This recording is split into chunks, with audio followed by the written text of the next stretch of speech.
Good morning everyone. तो आज हम लोग देखेंगे नया टॉपिक डिस्ट्रक्टर। कौन सा टॉपिक देखेंगे हम लोग? डिस्ट्रक्टर। हम लोग पढ़ रहे हैं chapter constructor and destructor. Constructor जो था वो एक मेंबर फंक्शन है जिसका नाम वही रहेगा जो उसके क्लास का नाम है। डिस्ट्रक्टर भी एक मेंबर फंक्शन ही होगा जिसका नाम भी वही होगा जो इसके कंस्ट्रक्टर का या क्लास का नाम होगा, लेकिन इसके नाम के पहले एक साइन लग जाएगा जिसको हम लोग कहते हैं टिल्ड साइन। तो अगर डेफिनेशन आता है व्हाट इज़ अ डिस्ट्रक्टर, तो कह सकते हैं it is a member function having same name as of its class name but preceded with a tilde sign। नाम के पहले कौन सा साइन लग जाएगा यहाँ पे?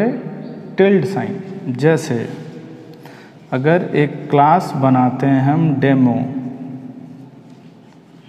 तो कंस्ट्रक्टर भी हमेशा पब्लिक में रहेगा और डिस्ट्रक्टर भी। तो इसका जो कंस्ट्रक्टर बनेगा वो भी किस नाम का बनेगा? डेमो के नाम से। और जो डिस्ट्रक्टर बनेगा वो भी किस नाम से बनेगा? लेकिन इसके नाम के पहले क्या लग जाएगा? ये टिल्ड साइन। तो ये है मेरा कंस्ट्रक्टर और ये कहलाएगा मेरा डिस्ट्रक्टर। तो कैसे पहचानिएगा कौन सा कंस्ट्रक्टर है और कौन सा डिस्ट्रक्टर है? सबसे पहले देखिए क्लास का नाम क्या है। तो यहाँ पे क्लास का नाम क्या यूज़ कर रहे हैं हम लोग? डेमो। अब देखिए कि जो नाम का मेरा क्लास है, क्या उसी नाम का कोई फंक्शन है उस क्लास के अंदर? अगर है, अगर इसका नाम हम कुछ और रखते तो फिर वो कंस्ट्रक्टर नहीं कहलाता। कंस्ट्रक्टर हम इसको तभी कह रहे हैं जब इसका नाम क्या है, फंक्शन का नाम जो है वो वही है जो कि क्लास का नाम है। अब आते हैं डिस्ट्रक्टर किसको कह रहे हैं हम लोग? तो डिस्ट्रक्टर भी एक मेंबर फंक्शन है जिसका नाम भी वही होगा जो कि उसका क्लास का नाम है, लेकिन इसके नाम के पहले एक साइन लग जाता है, that is a tilde sign. तो डिस्ट्रक्टर का यूज़ क्या है? Use of destructor. देखिए कंस्ट्रक्टर का काम था ऑब्जेक्ट में लीगल वैल्यू को असाइन करना, और जो डिस्ट्रक्टर होगा उसका काम होगा जो मेमोरी में या जो जगह ये ऑक्यूपाई करेगा उसको ये डिस्ट्रॉय करेगा। तो देखते हैं what is the need of a destructor. Need of a destructor, या कह सकते हैं यूज़ ऑफ अ डिस्ट्रक्टर। चलिए इसका यूज़ ही देखते हैं। It is used to destroy the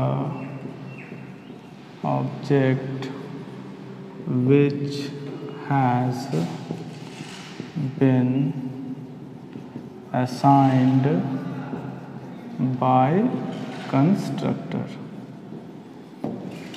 जो जिस ऑर्डर में कंस्ट्रक्टर मेरा कह सकते हैं ऑब्जेक्ट को या मेमोरीज को असाइन किए हुए है, ये डिस्ट्रक्टर जो है वो उसको क्या करेगा? मेरा डिलीट कर देगा। And definition, declaration and definition. Constructor को कहाँ डिक्लेयर करेंगे और कैसे डिफाइन करेंगे? तो कह सकते हैं it is also declared and defined like, it is declared and defined like constructor। इसको भी हम कंस्ट्रक्टर की तरह ही डिक्लेयर या डिफाइन करेंगे। हमेशा ये भी कहाँ रहेगा, पब्लिक में लिखवाएंगे। कैरेक्टरिस्टिक्स क्या क्या है, इसको भी हम लोग पब्लिक में लिखेंगे। इसका भी नाम कह सकते हैं सेम रहेगा, लेकिन नाम के पहले एक साइन लग जाएगा, टिल्ट साइन। कुछ अंतर आएगा, जैसे कंस्ट्रक्टर को हम लोग एक से ज़्यादा रख सकते हैं, लेकिन डिस्ट्रक्टर हमेशा मेरा एक ही रहेगा। तो देखते हैं, it is declared and defined like a constructor, it must be defined under public section. इसको हमेशा कहाँ डिफाइन करेंगे हम लोग, पब्लिक में। It do not have any return type, कोई भी रिटर्न टाइप नहीं होगा। इट कैनॉट बी ओवरलोडेड, मतलब कंस्ट्रक्टर एक से ज़्यादा रह सकता है, लेकिन डिस्ट्रक्टर मेरा एक ही रहेगा। एक देखते हैं छोटा सा प्रोग्राम कैसे कंस्ट्रक्टर और डिस्ट्रक्टर बनेगा।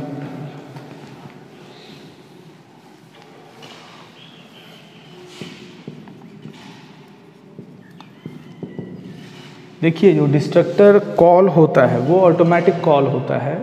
कंस्ट्रक्टर को हम लोग कॉल करते हैं, डिस्ट्रक्टर को कॉल करने का ज़रूरत नहीं पड़ता है। चलिए एक क्लास बनाते हैं जिसका नाम दे रहे हैं हम लोग डेमो। कंस्ट्रक्टर बनाते हैं पब्लिक, इसमें यूज़ कर रहे हैं हम लोग डेमो। चलिए इसमें प्रिंट करवाते हैं हेलो। एक डिस्ट्रक्टर बनाते हैं, यहाँ मैसेज दे देते हैं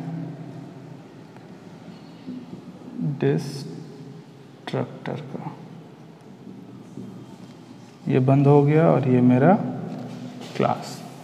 अब यहाँ आते हैं मेन पे, void main। क्या होगा void main में, यहाँ जाते हैं हम लोग, एक क्या नाम है क्लास का, डेमो। ऑब्जेक्ट बनाते हैं मान लीजिए D1 और D2। तो आउटपुट किस प्रकार का आएगा D1 और D2 में। देखिए जैसा ही मेरा D1 बना तो ये कॉल होगा ये कंस्ट्रक्टर, और आउटपुट क्या आएगा आपका हेलो। फिर D2 कॉल होगा, उसका भी आउटपुट क्या देगा हेलो।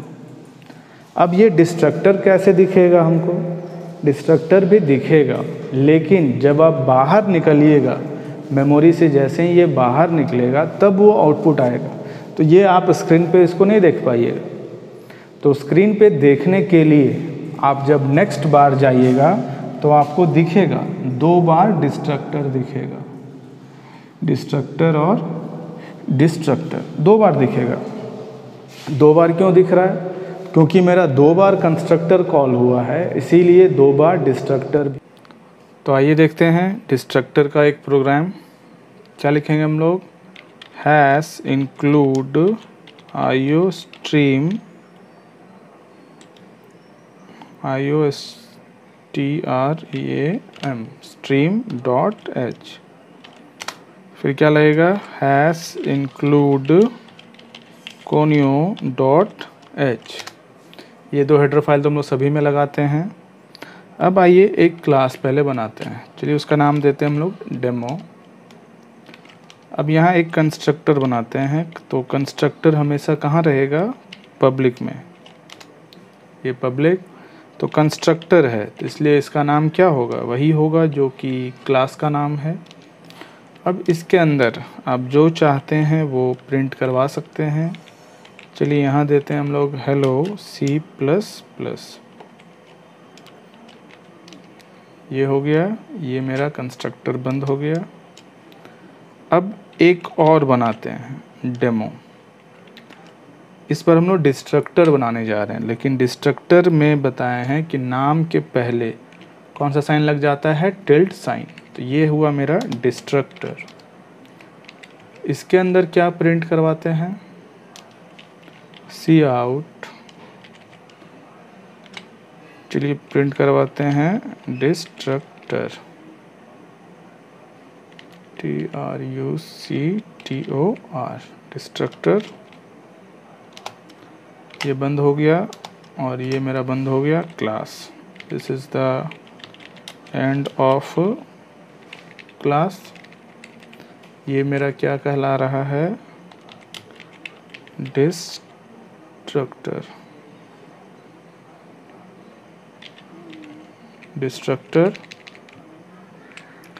और ये मेरा क्या है, कंस्ट्रक्टर। तो constructor, destructor, end of class, यहाँ तक हो गया क्लियर।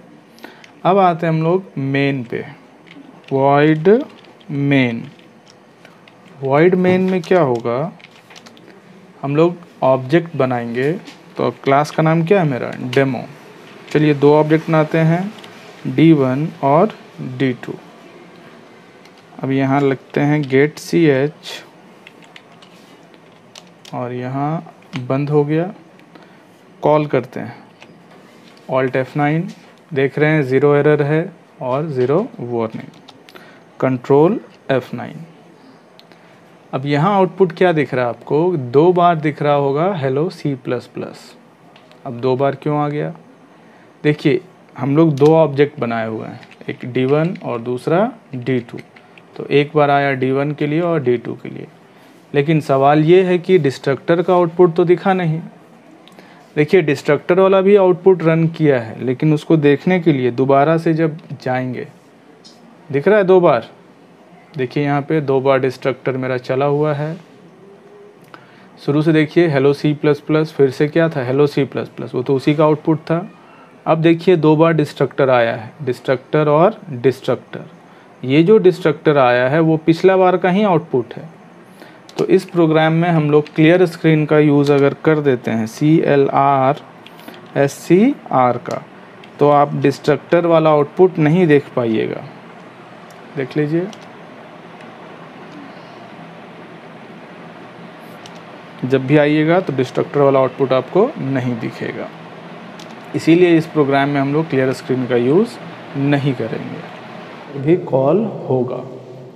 एक रूल ये और है कि डिस्ट्रक्टर जो है वो हमेशा रिवर्स ऑर्डर में कॉल होता है। रिवर्स ऑर्डर मतलब जैसे अगर आपके पास 2-3 कंस्ट्रक्टर है, तो जिस ऑर्डर में कंस्ट्रक्टर कॉल होगा उसके रिवर्स ऑर्डर में डिस्ट्रक्टर कॉल होगा। तो इसका हम लोग प्रोग्राम भी देख लेंगे। तो कह सकते हैं the destructor are invoked automatically.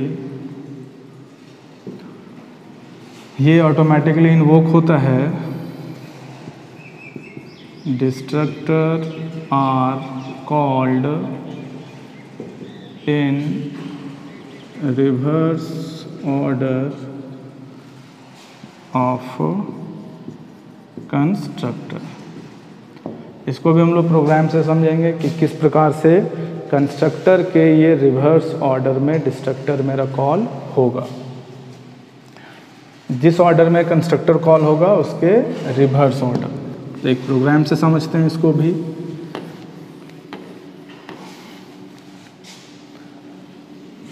चलिए यहाँ से मेरा हेडर फाइल है, एक क्लास बनाते हैं। मान लीजिए क्लास है मेरे पास sample.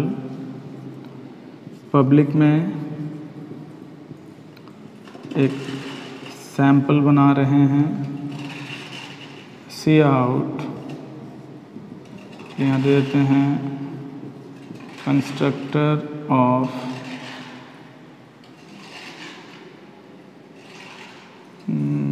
A.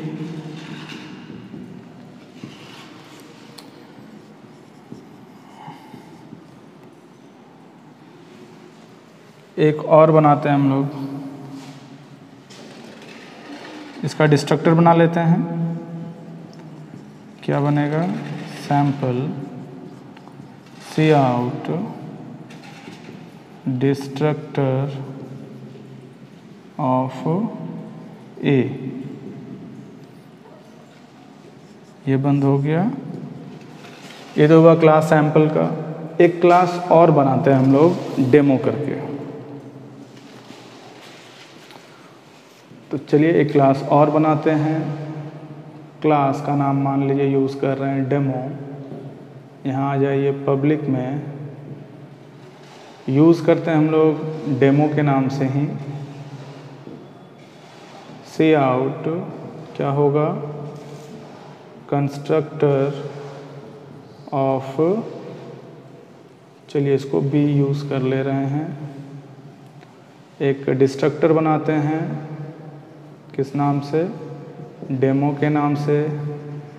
C out distractor of B, ये हो गया। और यहाँ पे ये मेरा क्लास बंद हो गया। अब मेन बनाते हैं। मेन जो बनेगा void main। अब यहाँ पे हम लोग क्या क्या था, दो ऑब्जेक्ट है, मान लीजिए सैंपल का बनाते हैं s और p, और एक और कौन सा है मेरे पास, डेमो, इसका मान लीजिए बनाते हैं d। तो जैसे ही ये s और p का आएगा तो दो बार आएगा कंस्ट्रक्टर ऑफ a, फिर आएगा कंस्ट्रक्टर ऑफ a, और फिर आएगा आपका कंस्ट्रक्टर ऑफ b। लेकिन जब डिस्ट्रक्टर चलेगा तो पहले आएगा डिस्ट्रक्टर ऑफ b, फिर डिस्ट्रक्टर ऑफ a, फिर आएगा डिस्ट्रक्टर ऑफ a। इसको भी हम लोग प्रोग्राम से देख के समझते हैं किस प्रकार से आउटपुट आएगा। चलिए एक दूसरा प्रोग्राम देखते हैं हम लोग, किस ऑर्डर में कॉल होगा। चलिए मान लेते हैं एक क्लास है मेरे पास a b c, इसमें भी एक कंस्ट्रक्टर रखते हैं हम लोग पब्लिक में। तो इसका नाम भी क्या होगा, ABC ही रहेगा। यहाँ लिखते हैं सी आउट कंस्ट्रक्टर ऑफ ABC। चलिए ये बंद हो गया इसका। एक डिस्ट्रक्टर भी रखते हैं, तो क्लास का नाम क्या दिए हुए हैं, ABC। तो इसके नाम के पहले क्या लग जाएगा मेरा, टिल्ड साइन, और यहाँ क्या हो जाएगा ऐसे सी आउट, इस बार क्या हो जाएगा डिस्ट्रक्टर ऑफ ABC। चलिए यहाँ पे /n का यूज़ कर लेते हैं ताकि न्यू लाइन में आए। यहाँ पे भी /n का यूज़। अब आ जाते हैं हम लोग, इसको बंद कर देते हैं और एक बार और बंद होगा क्लास के लिए। एक क्लास और बनाते हैं। क्लास मान लीजिए इस बार बना रहे हैं PQR। तो कंस्ट्रक्टर तो पब्लिक में ही होगा, PQR के नाम से बनेगा इस बार। यहाँ आ जाइए सी आउट, क्या हो जाएगा इस बार, कंस्ट्रक्टर ऑफ PQR। ये PQR का कंस्ट्रक्टर हुआ। इसी ऑर्डर में एक डिस्ट्रक्टर भी चाहिए हमको, किसका, PQR का।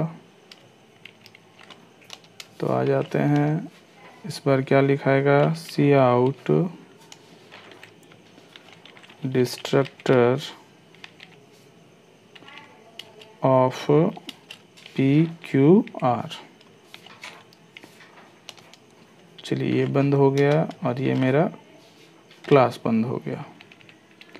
अब आ जाते हैं हम लोग, यहाँ पे लाइन चेंज करने के लिए क्या यूज़ कर लेते हैं, /n, और यहाँ भी क्या यूज़ कर लेते हैं, /n का।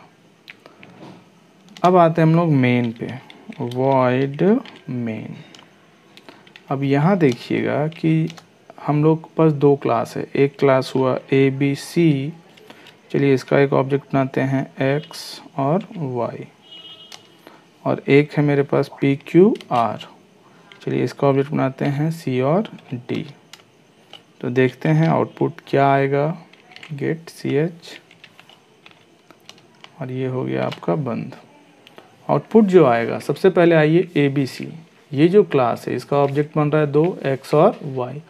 तो जैसा ही हम ABC में आएंगे, यहाँ पे देखिए कंस्ट्रक्टर ऑफ A आएगा, फिर आएगा कंस्ट्रक्टर ऑफ ABC, जो आएगा constructor of ABC, constructor of ABC। Destructor अभी नहीं आएगा। फिर क्या आ जाएगा आपका कंस्ट्रक्टर ऑफ PQR, फिर आएगा कंस्ट्रक्टर ऑफ PQR।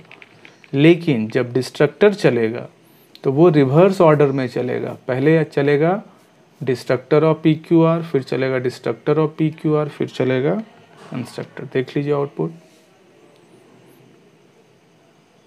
देखिए 2 बार आया है आपका constructor of ABC, constructor of ABC। फिर क्या आया है constructor of PQR, constructor of PQR। ऊपर का जो आपको दिख रहा होगा वो प्रीवियस का आउटपुट है। इसको एक बार फिर से रन कराएंगे, तब देखिए ये जो आपको आउटपुट दिख रहा है, ये PQR, ये देखिए यहाँ से ABC आया पिछले बार का, ABC और PQR का। डिस्ट्रक्टर जो चल रहा है वो रिवर्स ऑर्डर में चल रहा है। पहले किसका चला, PQR का, इसका, फिर ये इसका, फिर ABC का। ये जो है वो नया का आउटपुट है। तो इसी प्रकार से हम लोग कंस्ट्रक्टर और डिस्ट्रक्टर को चलिए आइए देखते हैं कैरेक्टरिस्टिक ऑफ डिस्ट्रक्टर। पहला, its name is same as class name but preceded by a tilde sign। दूसरा, it must be declared in public section। इसको कहाँ बनाएंगे हम लोग, पब्लिक में है। it need not to be called, इसको हम लोग अलग से कॉल्ड करने का ज़रूरत नहीं होता है। इट कैनॉट बी ओवरलोडेड, ये ओवरलोड भी नहीं किया जा सकता है। तो ये था मेरा कुछ डिस्ट्रक्टर का। तो नेक्स्ट क्लास में हम लोग देखेंगे कुछ अब प्रोग्राम्स।